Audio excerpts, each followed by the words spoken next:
Hello crew and any other music lovers watching this video. This week's prompt is, who are your 4 favorite artists of all time? So if you've been keeping up with our videos, you would have seen that we talked about our favorite icons in music a couple weeks ago. So this video could be kind of similar to that, so I'm going to stay away from revolutionary artists and go more towards current artists that I listen to every day. So my first favorite artist that I'm going to talk about is Alex Gaspard, and he is the lead singer for All Time Low, or one of my all-time favorite bands.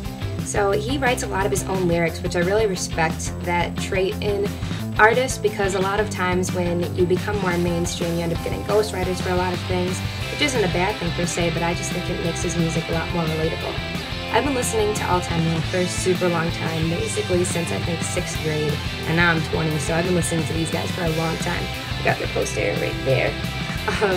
But their lyrics have gotten me through a lot of dark times growing up, going through all those, high school years, middle school years, all of that stuff, but they've also been there with me on the best days of my life, so I just love their lyrics. He's also really cute, so I think that's a good trait in an artist as well. So the second artist I'm going to talk about is Brendan Urie, hopefully my future husband one day. He's the lead singer for Panic at the Disco, and if you guys have been seeing my other videos, you'll know that they are my all-time favorite band. No one compares to them in my opinion. They have a great genre, they've always had a great sound. But why I love Brendan, again, like Alex, he writes his own lyrics, and the lyrics are kind of one of my favorite parts about their songs. They're always like misjumbled and kind of weird, but you can actually relate to them in a kind of weird way. I've also seen the revolution of their music. It's changed from beginning to now. They started making music in the early 2000s, and their first album is very different from the one that they just put out. So I've really loved to see Brendan grow as an artist, being a fan for so long. It's been really cool for me. This next artist is pretty new. I've only just recently started listening to her in like the past 6 months. Her name is Halsey. I think I'm saying that right. She has a really fresh sound that I've never heard before, and it's a really cool kind of music.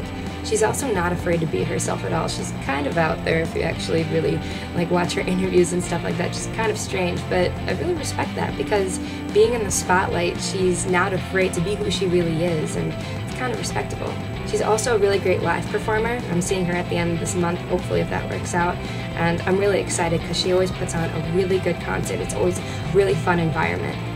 The next artist I'm going to talk about is Drake.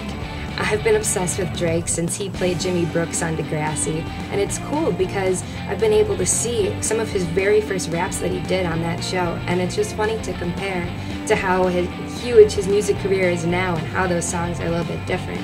I also do like how his music has changed from just, catching the feels kinds of songs to now they're more bumpin' and kind of really upbeat songs that you don't have to just cry to. Drake is a really talented person, and he's also always been very genuine, at least from what I have been able to see, which is kind of really difficult to do when you're such a famous person. He is such a high-profile celebrity, especially in my opinion when you're talking about rap, that for him to be able to keep that humbleness is just really respectable. Thanks for watching, crew. I can't wait to hear about who your 4 favorite artists are. Tune in next week. Bye.